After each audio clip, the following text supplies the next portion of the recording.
こんばんは。おやすみジャパニーズチャンネルのともです。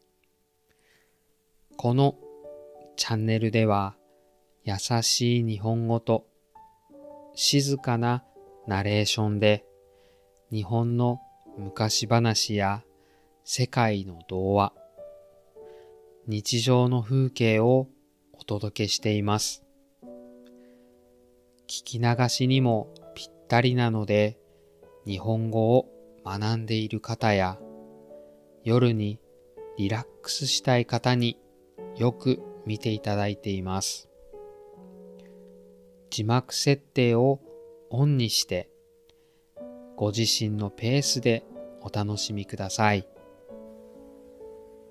世界のいろいろな場所でこの優しい時間が届いていると思うと嬉しいです。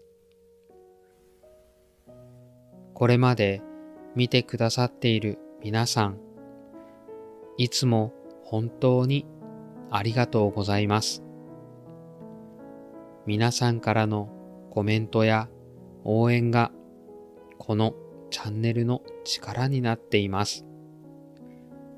そんな皆様に一つだけお願いがあります。もしよければ、このチャンネルのことをコメントで教えていただけませんか？あなたの言葉が新しい視聴者の背中をそっと押してくれるかもしれません。ぜひ他の動画も見てゆっくりしていってくださいね。